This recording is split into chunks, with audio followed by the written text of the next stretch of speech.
Good afternoon. Welcome to the 3 o'clock time slot. Is the audio okay all the way in the back? Fantastic. All right, welcome to the talk on cognitive bias. We're going to spend 50 minutes exploring what goes on between our ears. Can I just ask for some tools that folks use to do their job right now? What are you using? Stretch? Scotch. Scotch, I like that. Yeah. Agile coach, yeah. What else? Computers? Jira, oh yeah, definitely. Maybe a little green hopper mixed in? Yeah, okay. Others? TFS? Excel? Anybody using that? Project managers in the house? I know I managed a lot with Excel. What would happen if Jira or your computer weren't giving you consistent results? Well, how would that make your life? A little rough. A little rough. Because why? Couldn't depend on it. You can't depend on it. You get inconsistent results. If we had two people using Excel with the same numbers and getting different outputs from it, that could be pretty challenging and create a lot of disconnects on the team, arguments potentially, a lot of wasted work. And the way I see it with our work, our brains are going to be our most important tool. It's referred to as knowledge work. And therefore our brains are intimate to how we're going to do our jobs. And as much as we like to think we're technologists, we're project managers, we're BAs who can create a nice diagram of how things should flow through the system, our brains aren't like that in a lot of cases. And sometimes it served us well when we were cave people walking around. If we heard a rustling in the bush over there, we'd have to quickly decide, is that something that I might want to go kill and eat, or is that something that's going to try to kill me and I need to run away very quickly? And so our brains are really good at taking in some information and making a snap decision. I drove down from South Bend yesterday, which is home for me, and I don't know how many potholes there were. But navigating potholes becomes something kind of automatic. You don't have to think about every pothole, you don't have to think about every driver. Your brain's taking in inputs, making snap decisions, and you're able to respond to those. That's good for cave people, that's good for navigating potholes. A lot of times that's good for us when we're doing our work too, but there are situations where our brains are making decisions in a way that's very inconsistent or not very helpful. And so that's what I want to explore today with you folks. I'm Dan Newman. I'm an Agile coach with a company based out of Tampa called Agile Thought, but South Bend has been home for me for the last 20 years. My interest in psychology and the mind started fairly young. Junior high, I was taking a little college course, I think it was precocious, and at Delta College in Michigan on psychology, and then a different one on computer programming. And I think these two things have continued to intertwine themselves in my life since I was a young child. Neurosurgery was going to be my path in life, and then I realized how much school that takes. Like, you've got to be really smart too. So I went down the technology path and kept my interest in the way brains and people work. There's all the contact information. The slides are up on SlideShare should you ever want to get a copy of them for yourself. Imagine somebody gives you a PowerPoint and they ask you to review it. What type of feedback might you give them on their PowerPoint? Don't use PowerPoint. Don't use PowerPoint. Fantastic. Others? Look and feel. Okay, yep, the look and feel. Definitely. See, he didn't fall for the trap of getting anchored on PowerPoint. Because so many times, and anchoring is the first bias we're going to talk about, we get attached to that first piece of information we get. I want you to review a PowerPoint. You know, I think you should use a little bigger font here, a couple fewer words there, maybe remove a slide, add 3 more at the end. Will it fit in 60 minutes or not? We don't stop and often pull back from that anchor and go, who's the audience? What do they want to leave knowing or having experienced? What's the best way to give them that experience? We dutifully go through the PowerPoint and make sure there's enough words on it that even unpresented, somebody can read it and get the information out. And so this anchoring bias is overweighting that first piece of information that we get. that overweighting then influences other decisions we make. So I've been asked to review a PowerPoint, so I'm going to give you feedback on the size and the font and the format and the number of slides. I'm going to purchase a car, so the asking price is $18,000, so when I pay $16, it feels like a hell of a deal, even though it might only be worth $15, but you get anchored on that first number. And in software that happens where, let's say we're sizing a story, and the product owner maybe explains the story to us, and most often I see it with tech leads, and it's just where it comes from. They'll talk through it, yeah, it's probably a pretty simple story, it's a 5. What do you think? Yeah. Well, your chances of telling them, you know what, I think that's a 20 or 40 or impossible, or I don't really understand what we're talking about, so I'll just smile and nod at your 5, that happens all the time. And so what we want to do is be able to try to remove some of the anchors that are happening. So if you're trying to size things, planning poker, when done well, and by well I mean where somebody doesn't go, it's 5, what do you think? It can be one of those tools where everybody expresses their opinion at exactly the same time, and it's less likely to be biased. There's another approach that we like to use for silent writing, use for retrospectives, which is silent writing. Unlike where we get in with the what's good, bad, do different, and somebody takes us down a path because it's their passion and that's the thing they saw go wrong and they care the most about, and then generally the herd will follow. We want to give people an opportunity to reflect for themselves first, catalog those things, and then create a framework for everybody to share what's on their mind. And from there, we move as a group together. Referenced, I forget if it was one of the mass keynotes, earlier this session, there was the book by Diana Larson and Esther Derby on Agile retrospectives, and walks through stages of open, gather some data, generate some insights, then decide what to do, and then close. And walking through that framework with some effective exercises can help remove some of these anchors. Those activities happen for all, are valuable for all kinds of decision making as well. I like to suggest to start with why. Why are we using PowerPoint in the first place? It's not maybe it's not the right tool or the right format. And because we often feel these anchors when we're under pressure to give the boss an answer, is it going to be on time? When we're under pressure to make a purchase, to decide on a tool set that we're going to use. I worked with one team where they would do their sprint planning in the afternoon, and they didn't end with commitment. They ended with, now let's go home, and we'll come back the next morning, and after the subconscious has had a chance to process all that information, they might have, oh, you know, I think this story, there might be some trouble here, let's talk about that before we commit. Or, this is simpler, or I think we might have a little extra room, let's talk about that. So anchoring is definitely one of those biases that I think we're going to see. It's pretty frequent, and it's insidious. One of the research studies that I came across on this, the question for the research participants was, what percentage of countries in Africa participate in the United Nations? And what they found was a significant weighting of the answer that they gave to the participant number they were randomly assigned before the study began. So if somebody was assigned a low number and asked to write it on the first page before answering the question on the second page, their percentage of countries in Africa was lower than if you were assigned a number in the 90s and the 80s and answered that same question. So you can get anchored on things that have absolutely nothing to do with what you're being asked to do, and it's very interesting. So try and find some ways to be aware of it, maybe bring out all those perspectives at the same time. Anchoring is one of these information biases. There's two categories we'll talk about as we go through. So how we take in information, how we decide things, versus how we see ourselves and how we think others see us. So we'll spend a little time on information, talk about ego biases, and then we'll come back and talk some more on information. If you have a question or something isn't clear, put your hand up and we'll entertain those as we go through our time. This was fun. And fun, I mean, it was like a root canal.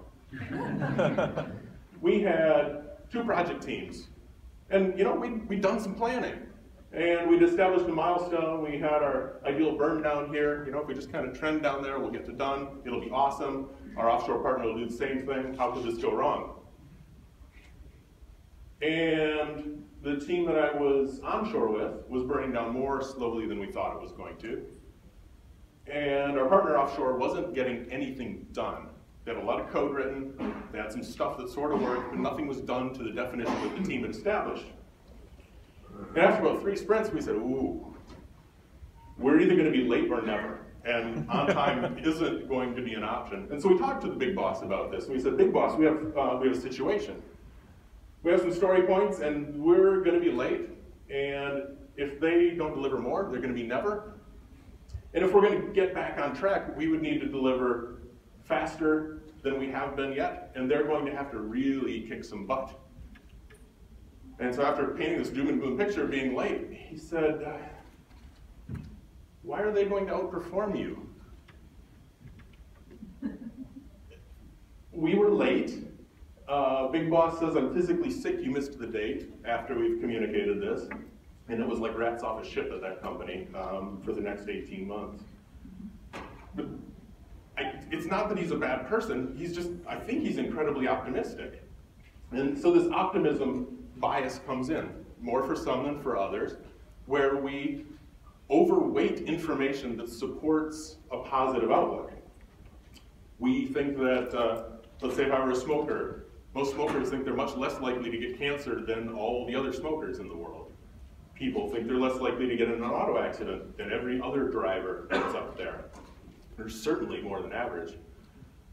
And it's something that is a good thing for us kind of evolutionarily, right? If we have low self-esteem, that's not good for us as humans. That makes us less likely to carry on our genes if we're unsure of ourselves. And so this confidence can be a good thing, but can be very dangerous for us in the technology space. There was a fun study that I came across on this, and it was about selectively updating. So the scenario is that it took people that were generally optimistic. And if I think my chance of getting cancer is 30% over my lifetime, they had, let's say, a representative from one side who learns that, no, in fact, your chances are actually much more significant of getting dreaded disease than somebody in the other group. And both sides took in the new information and adjusted their belief system, essentially. And that's the wrong button. And the way they adjusted their belief system, this person said, okay, I could be a little bit more likely to get cancer. And the person on the other side is like, woo! Like, their new belief jumped much more with the positive information than a similar counterpart, statistically similar counterpart on the other side who learned something negative. And I look at this, and again, being a computer science major in school, I want to go, well, you don't do that, right? If you know it's a problem, stop doing it. But what's fun about this study is that they actually looked at the way the brain lights up differently with the good news and the bad news. And it's not that it's a conscious decision to update, the brain starts reacting. When people are optimistic, their brain lights up differently than people who are not as optimistic. The counter is actually true too, where you have the people that tend to weight the information much more evenly are defined as depressed by clinical standards. And then people who are severely depressed actually weight the other way, where they'll make a much bigger adjustment for negative news.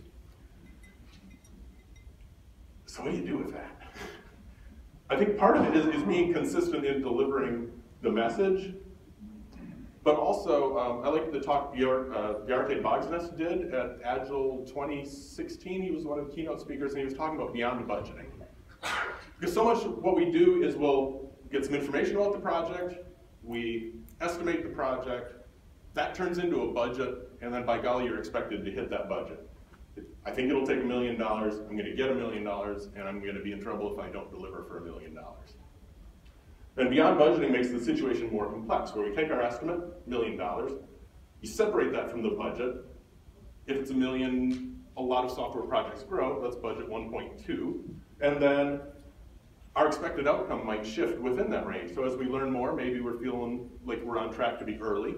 800,000 might be your expected outcome. Or a little bit later, 1.1 million. And so you make the situation more complex. So it isn't, we need to hit that milestone on that date with that amount of money, because that's pretty impossible to do. So I'd suggest making it more complex makes the ability to overweight one thing versus the other much less likely.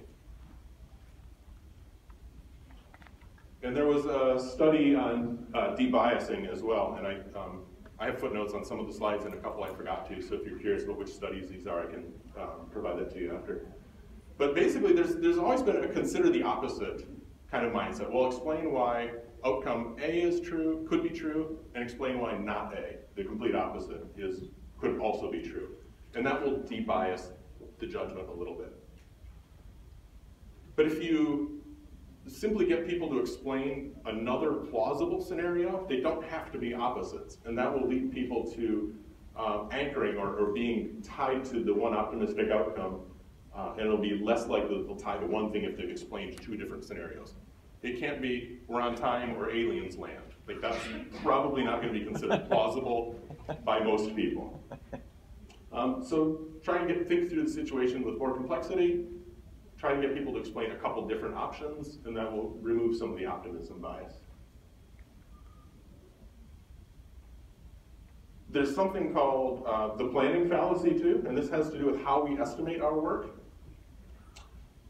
There are several different ways to do it. One is to take a big task, which are really hard to estimate. Now, big project, we think it's going to be $500,000. Oops, it's $750,000. Oops, now it's $1 million, and that number keeps growing. It's fairly common. If you can break it down into a lot of smaller steps, those steps tend to be more representative. My concern with that is that can take us down kind of a waterfall-like path, and I've found that what's referred to as reference class forecasting is more effective. This project looks a lot like that project. There's a pretty good chance that they're going to be similar in size and effort and cost. And so that's how we do story sizing a lot of times. You could also use this, let's say at the portfolio level, where you've got projects from extra small to large, and you can start seeing the new project that comes in, if it starts to look like one of those other projects, that's probably about the band of size that it's going to fall within. And it's also much faster to do than let's get a big thick document, break it down into a design, break it down into physical design, and keep going down until you're estimating in hours. So kind of a rough cut forecast. Availability bias. I think we saw a really interesting thing in Bob Martin's talk, and so I will be careful not to wander off into the weeds on this. He told some horrific tales of space shuttles blowing up and billions of dollars being lost, and they're vivid, emotional tales, and these are things that will be easy that when we leave the conference to remember. Wow, what if we kill 10,000 people with this particular code change we're looking to make? How might we be like those engineers or like those high-frequency traders? That story's more available to us, and it makes us believe that the chances of that happening are much higher than they actually are. So the chances of killing 10,000 people is actually pretty slim. Sometimes I marvel at how much actually works in this world, given how much software is on there. It's pretty good stuff. So do we have a crisis or do we not have a crisis? I don't know, that's a good happy hour conversation. But all of a sudden we've all got this really available picture of 10,000 people dying from our software. So it's pretty cool. He's biased us all, just a little bit. I'm not saying it's bad, it just is. He wants to see a change, and that's okay. So these vivid emotional things stick with us. We think they're more likely, and they can actually skew our judgment. The most available thing that we have to us, does anybody want to offer a guess? It's going to be our own memories. It's our own experience. Exactly. And so if I'm a product owner, I'm going to think our customers might be a lot like me. You're going to think they're maybe a lot like you or want similar things to you. And so we need to try and address the availability bias by perhaps bringing in extra information through doing some research. The caveat is if we do research, we're likely to remember the most vivid, the most recent, et cetera, part of that research, and not necessarily come up with an objective view of the situation. Personas, I think, were mentioned in one of the earlier sessions by a BA, so that was that came up. But what we want to do is come up with an archetype person or two or three that represents our users, and that way we're not talking about my experience or yours. We've put up on a chart on the wall, or we've cataloged it somehow that, you know, Sally consumer is 30-something, six-figure income, one child, likes to be highly mobile so she can get work done and spend more time with the family. Whatever it is, we want to talk about that person's experience instead of, well, I think somebody would want to, have this particular feature. Because without something that we're all talking about, it's very hard to build this consensus amongst ourselves. And that's an opportunity we have with personas, because then we can start to test those. If we believe that a user is going to behave a particular way, you can do some split testing where let's make a change and expose that change to some people and maybe a non-changed or slightly different change to other people, and see what actually happens in the system instead of just arguing, coming up with the answer and building it and pushing it out and then hoping for the results, or never measuring. So you can try to remove my experience, your experience from that. But by all means, feel free to use cool stories and anecdotes. They're fun, and they will help you get your cause kind of moved along a lot of times. So anchoring, optimism, availability, they're all types of information biases, the way we take in information. Let's talk about the egos a little bit. Comedian's named George Carlin, right? Everybody who drives slower than me is a moron, and anybody who drives faster than me is a maniac. So true. Most people believe themselves to be better than average drivers. And a lot of times it's because they're measuring different things. One person may say, I'm a great driver. I get there fast. I can weave in and out of traffic, clipping bumpers, and I save so much time in my life. And somebody else is like, I'm 5 miles an hour under the speed limit in the left lane with my blinkers on, so everybody can see me. I'm a good driver. And it's because we're not talking about the same thing. This is also one of those ego-protecting kinds of devices. We all thought we were horrible human beings, bad at everything. That probably wouldn't have worked out so good for us.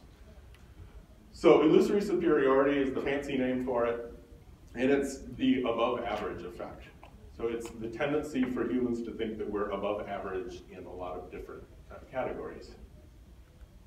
As a little, if you're interested in blogs, sometimes this has been referred to as the Lake Wobegon effect, where, yeah, so there's somebody listens to NPR, yes. Lake Wobegon's Garrison Killiers thing, where all the women are strong, all the men are good looking, and all the children are above average.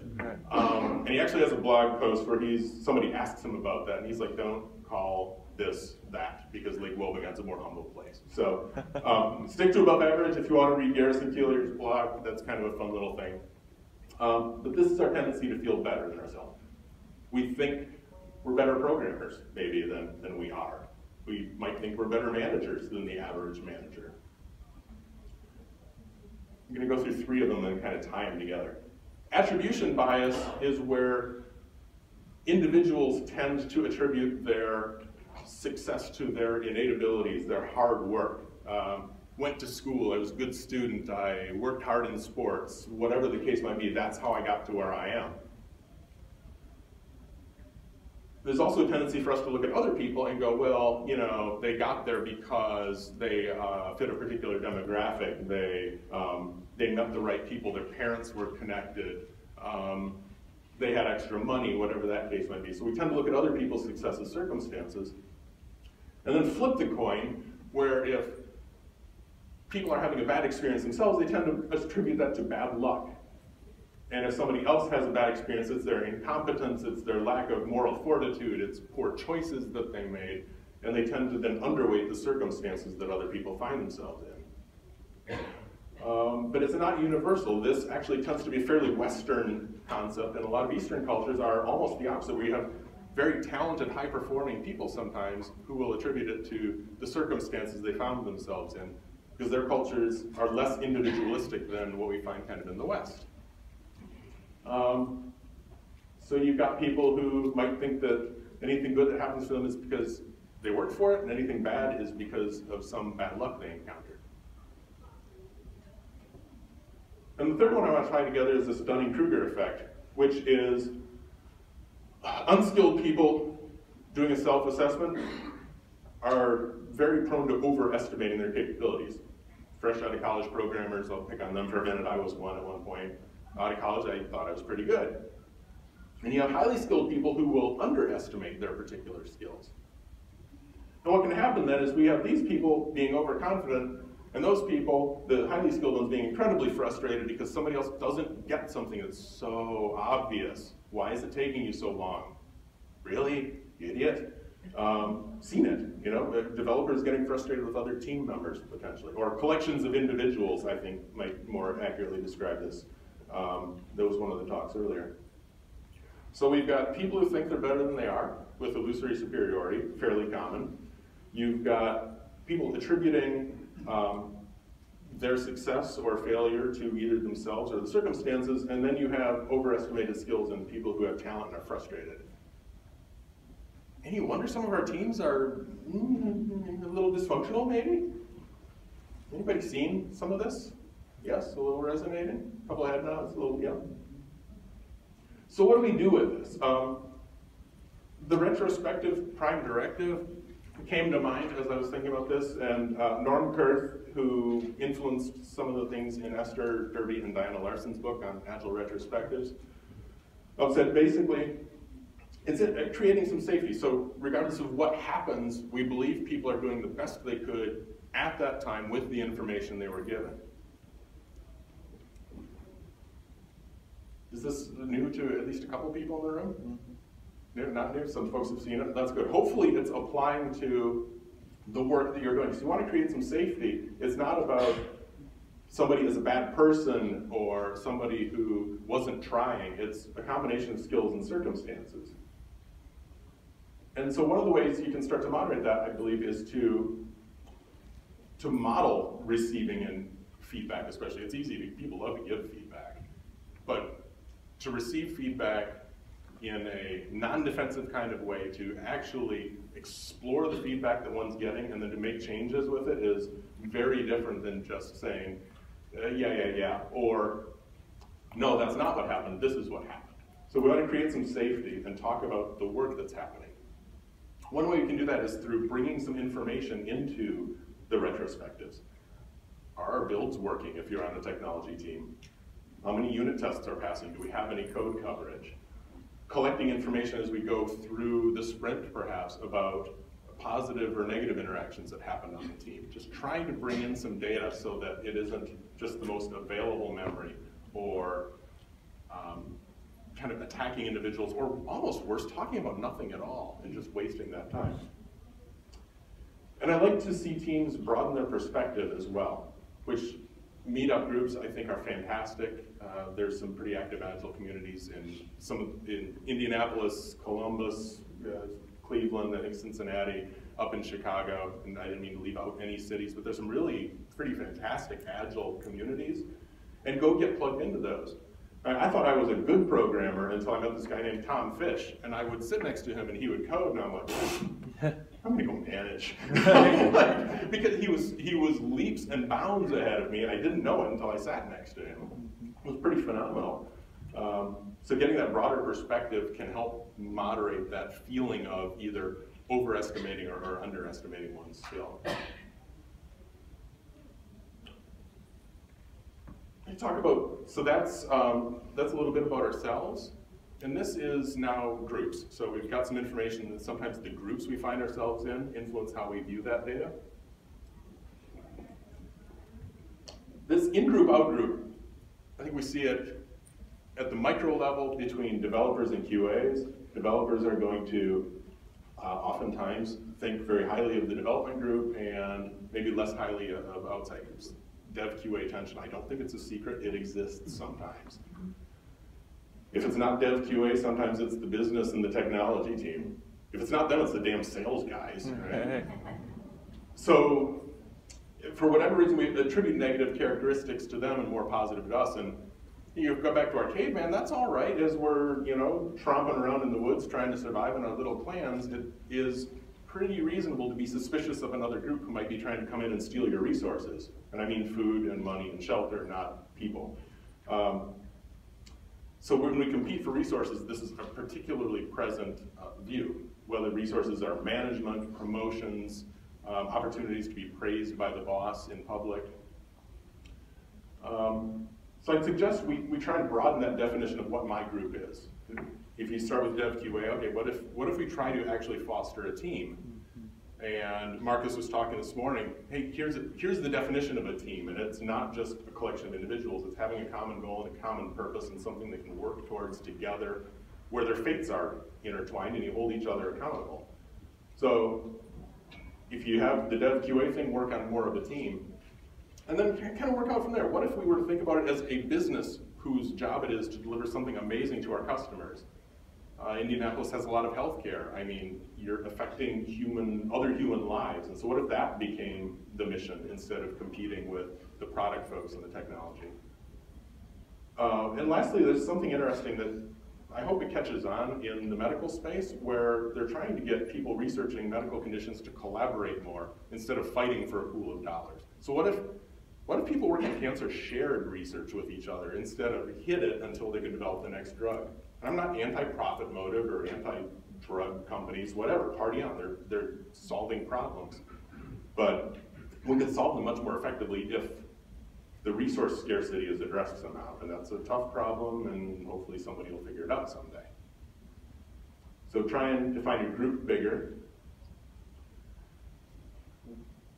When we choose to buy something, if we choose to buy a Mac, we get really good at talking about how awesome Apple is.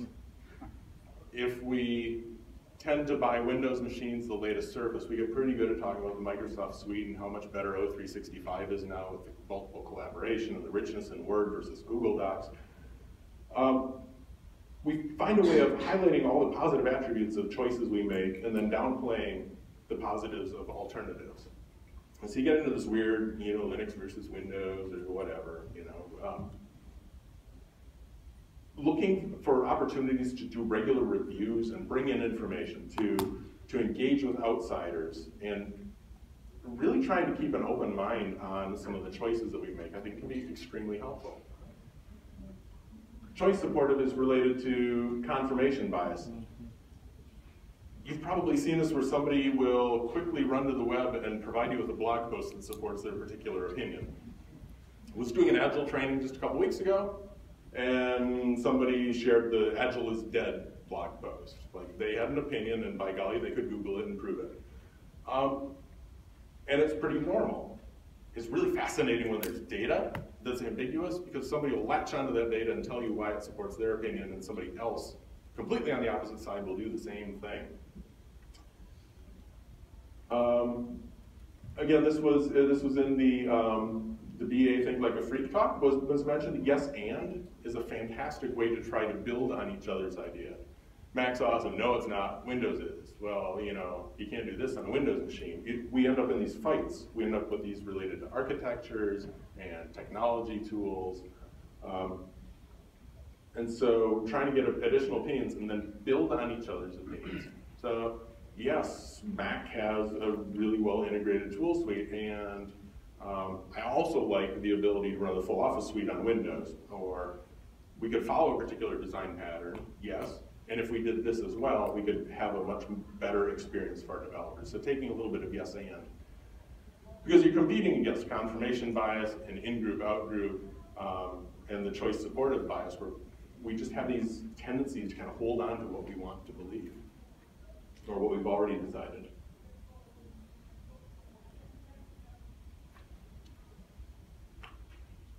It can be really hard, though, to get people to accurately share what's going on. So, social desirability, we over-report good things and we under-report bad things.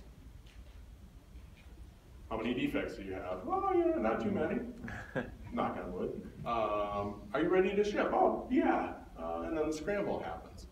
And it's fairly normal. And then people also behave differently when they're being observed. There was one study, it was a smoking cessation drug, and they found that it had really incredible results in getting people to stop smoking.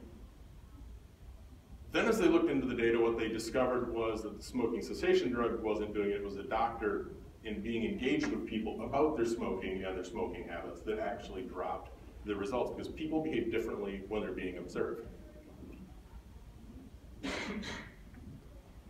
I think this is one we can use to our advantage, and I don't mean in a nefarious, evil kind of way.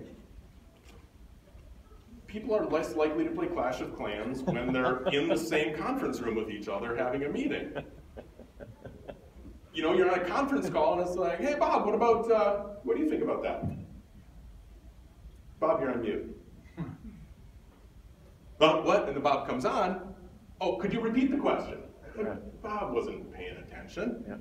While it's not impossible to multitask in a room, I know I've seen that a lot, it's much more likely for people to completely disconnect when they feel that they're not being observed in some kind of way. I don't know why humans are worried about being on their video camera in like a link meeting. In fact, one of the giveaways in the bag today is a little slider window you can put over your video camera and slide it open and shut. That's what's glued to that little card. So if anybody wonders what that little black thing is, it's like a shutter for your camera.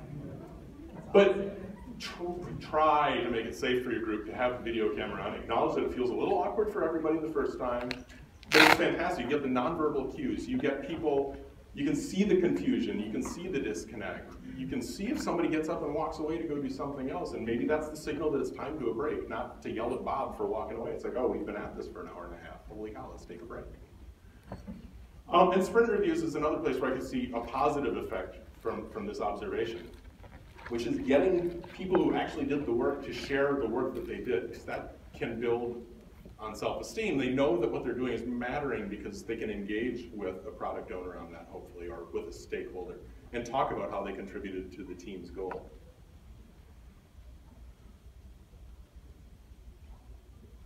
Whose companies value creativity? Anybody? Yeah. Cool. I think we do too. There was this quote, and I found it after looking at the study, but creativity requires the courage to let go of certainties.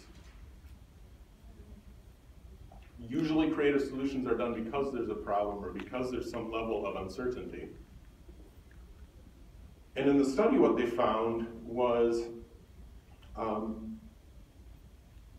in these situations of uncertainty, they were getting people, 95% of whom were saying, we support creativity, we want out-of-the-box thinking, all these positive references to creativity. And what they found then, as they did some other questioning and word association types of research, they found out that while they're saying that they value creativity, when there was uncertainty, they also correlated the word creativity to agony, poison, and vomit. Whoa. Yeah! Who embraces vomit, right? And that was pretty surprising. So you've got, in this condition, again, of uncertainty, so it's, yes, we might be creativity as long as there's nothing to lose, but in the situation where something's at risk, not only is it not associated with some very good things up here, it also makes it even harder to recognize a creative opportunity at the same time. So that, the what do you do with that? I know Chris Shingle and I were talking about that a little bit. I don't know what you do with this, other than try to remove the uncertainty. Oh, and I ended up hiding the words to that. But you, what can you do to make it safe to experiment? So in Scrum, it's safe to experiment sometimes because you're in a 2-week time box. How far off the rails can you go in 2 weeks? Hopefully not very far. Is there some money that can be put towards development and experiments where if it doesn't pan out, it's okay. You don't need to show the ROI for your experiments. So just being aware when there's uncertainty, people may say they support these real creative endeavors. Deep down inside, they may not, and they don't necessarily know that they don't. I won't play this for you. We got about 10 minutes. I want to leave a little time for Q&A. It's a really fun little song on YouTube called, it's a cognitive bias song. It was, he runs through several more. If you're just kind of interested in it, it's a little catchy tune. It'll get in your head, and you'll be singing cognitive bias to yourself for the day. So these are the biases that we talked about. And we talked about some different ideas. Some of them may stick, some of them may not, and I'd encourage you to experiment with those. And I wanted to share with you this statistic. So there's another study.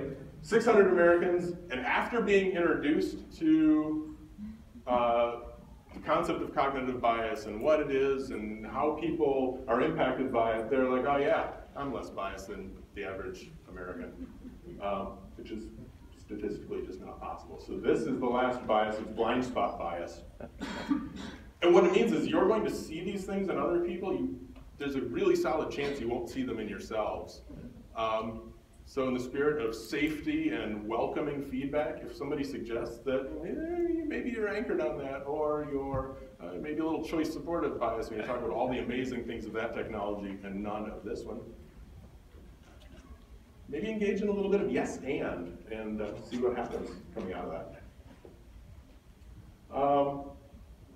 With that, I'm happy to answer any questions. We've got a few minutes. If not, I'm going to play the cognitive bias song. Yeah. Are there any studies that show that, by being optimistic and biased and the overly confident, I can do anything sort of way, enables you to do things that you wouldn't do otherwise? There was.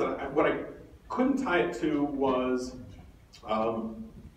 anything specific in technology, like bungee jumpers. They are, right? I mean, they're tying a rope to their feet and leaping off a bridge. Like, somewhere in their brain, they're going, yeah, I know you might die, but I'm not going to. And so it absolutely does. It enables humans to take risks that they might not otherwise if they actually had a legitimate understanding of the chances that they were taking. Couldn't quite get it tied back to software. No, absolutely, yeah. And from an evolutionary standpoint, we need to take risks, right? I mean,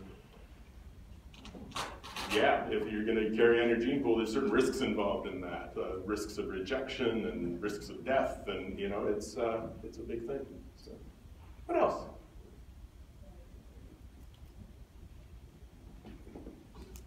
Yeah. Is there a book or other resource you'd specifically recommend for people who aren't familiar with the concept at all? Ooh, that's an excellent question. I haven't found kind of one place that has lots of good information. I have found that some of the academic papers are pretty interesting to start reading. And the way I've stumbled across some of those is there'll be a little news story that says, oh, researchers so-and-so. Somebody at the University of Notre Dame released a study where they studied roommates. And what they found was you might have a depressed roommate. They'll tend to drag the other roommate down with them, and so their emotional levels will balance. And so going and then reading the academic paper on that gives you a much deeper view of what they were looking at and the circumstances. The next question is, okay, could they go the other way? Could people be more positive, or what do you do about it, and what does that look like in teams? But sometimes taking the news story and then leaping off to the research paper has been interesting, especially if you can find them for free. Yeah. Yes, sir.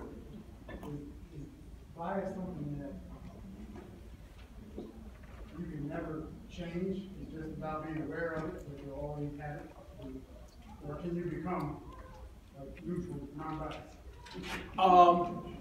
I'm going to say, with no research to back it, that you cannot become neutral and unbiased. I think people might delude themselves into thinking that. It's helpful sometimes to think, oh, you know what, maybe that was anchoring. So I was buying a car for my teenage son recently.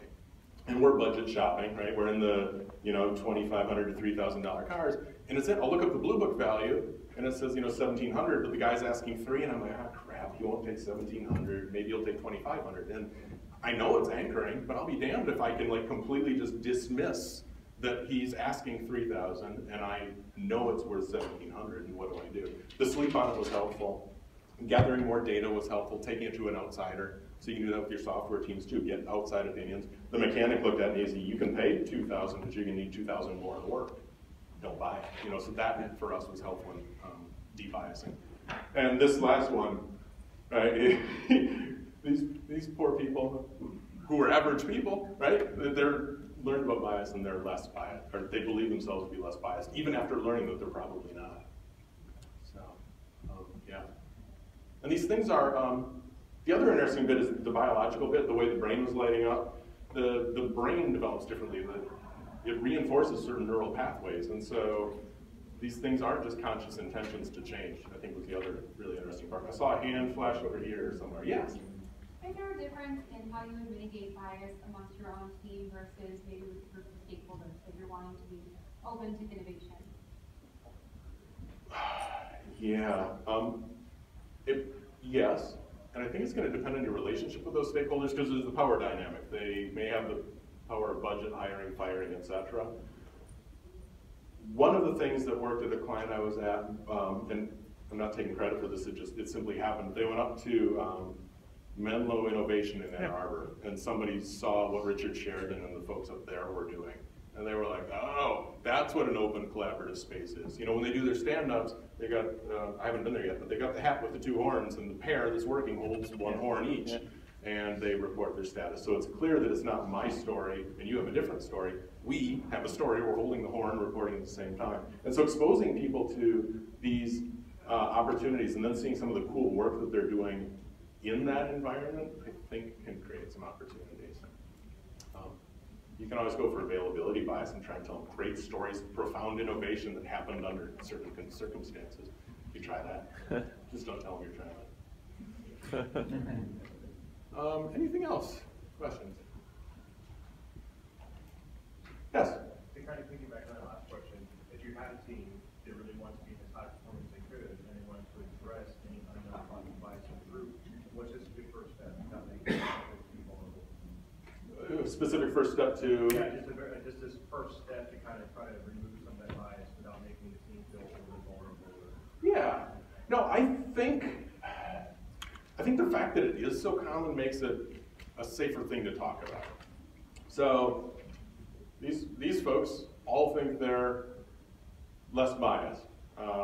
Generally, I mean, I think I'm a better driver than average. I realize that's probably not the case.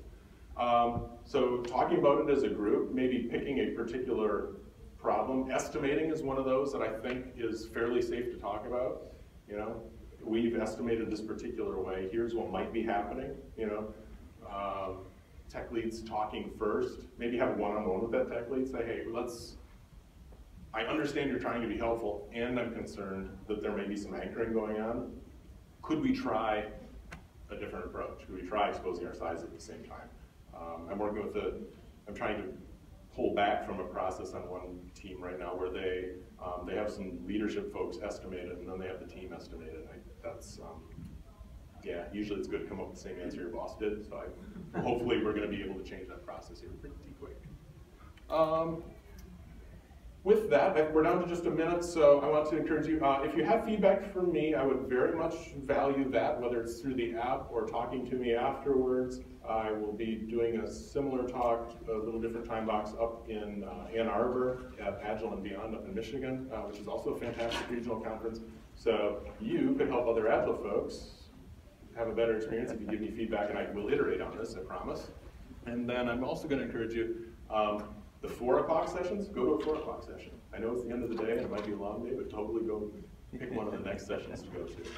And with that, thank you very much for your time.